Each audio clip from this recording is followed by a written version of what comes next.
Hello everyone, I'm going to be addressing a specific miracle. We're going to get a threefold argument, two-source hypothesis, textual variance is for apologetic purposes, and that a certain miracle definitely did not happen.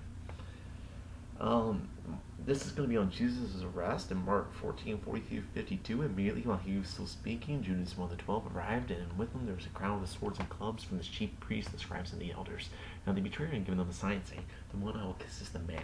Arrest him and lead him away under guard." So when he came in, he went up to him at once and said, "Rabbi," and kissed him. Then they laid hands on him and arrested him. One of those who stood near drew his sword and struck the slave of the high priest, cutting off his ear. Then Jesus said to them, "Have you come out with swords and clubs to arrest me as though I were a bandit? Day after day I was with you in the temple teaching, and you did not arrest me, but let the scriptures be fulfilled." All of them deserted him and fled. And a certain young man was following him, wearing nothing but a linen cloth. They caught hold of him, but he left the linen cloth and ran off naked. All this material pops up with almost the exact same syntax, verbiage, and the Matthew and Luke passages of Jesus' arrest. Go read Matthew 26:47-51, 55-56. Right quick. Do the same with Luke 22:47-48, 52. You will see almost all of this passage popping up.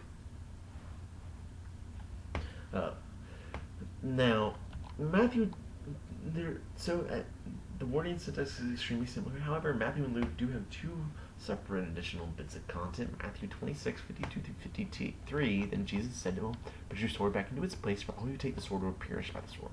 Do you think that I cannot appeal to my Father? He will have once sent more than 12 legions of angels." But how then would the scriptures be fulfilled, which say it must happen in this way? Luke 22:49-51. When those who were around him saw that what was coming, he asked, "Lord, should we strike with the sword?" Then one of them struck the slave of the high priest and cut off his right ear.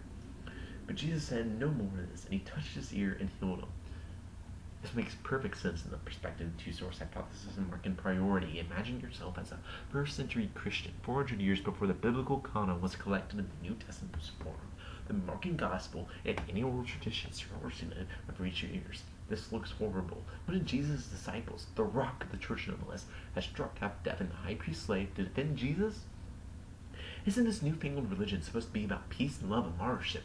Especially since the Gospels were almost definitely written after Paul wrote Romans, instructing the Christians to submit themselves peacefully to the Roman authorities. In case you didn't know, almost all biblical scholars, secular and non-secular, agreed the Gospels were written after most or all of the Pauline epistles, even though chronologically the Gospels took place beforehand. As far as tradition sourcing the Gospels, not so much. That's a different debate, one that I'm more than happy to take the liberal position on if anybody's interested. So with all of this in mind, what is the best way to interpret the additions to the story Matthew and Luke have made? Matthew's bit seems to be in line with one of Matthew's motifs. Matthew collectively is best interpreted as a biography of Jesus based on the oral traditions, and Q and Mark that Matthew has received. He uses Jewish messianic traditions to establish a higher Christology of Jesus. Everything is always to fulfill the scripture. You can look at the verbios of Matthew 1:23. He's at 2:15, 2:23. Keep going on. He always says that Old Testament prophecy about the Messiah, Jesus fulfills the scripture. Compared to Paul, who says, "As the scriptures say," or compared him to the Christian Creed in 1 Corinthians 15, in accordance with the scriptures. Now, examining Matthew's edition, he immediately makes a reference to the role of the Messiah by referencing that Jesus could call upon the angels of God as his army. He then makes the black and white reference to this fulfilled scripture's existence as addition to the story rather than extra information. Only to Matthew seems clear to me. I wouldn't, and in fact, I'd like to point out here that Jesus did not say fulfill the scripture when he talked about the Sabbath.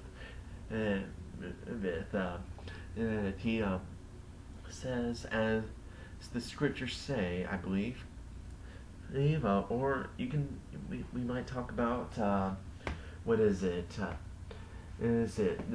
That the scriptures were surely right about you or testified correctly about you. However, as far as, can someone give me a passage that they can definitely take back to an original saying of Jesus in which he says that something fulfills that specific word of scripture?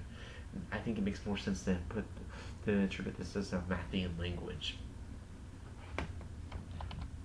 Now, moving on to Luke, we see even more baked in the oven. The story of Luke says that Jesus picked up the ear and put it right back on the soldier. That's a bit ridiculous. I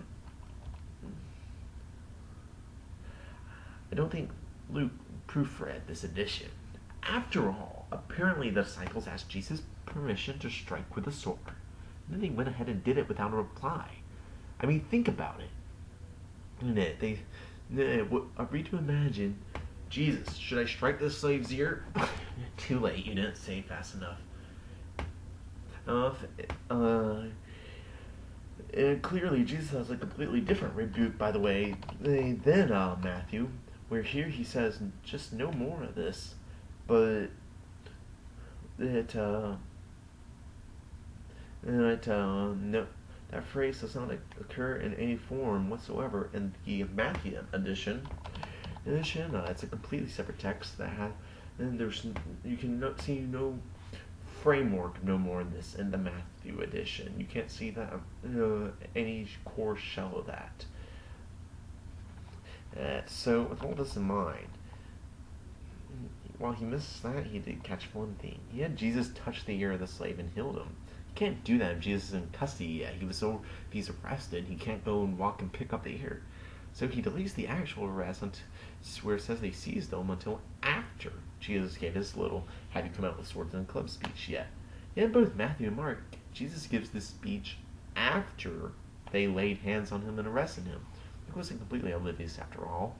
I suppose he didn't imagine that people might be reading both his material and his sources. He got caught red-handed.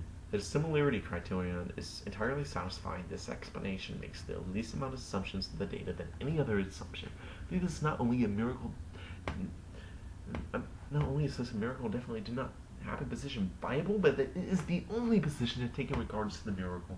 No naturalism presupposition is necessary.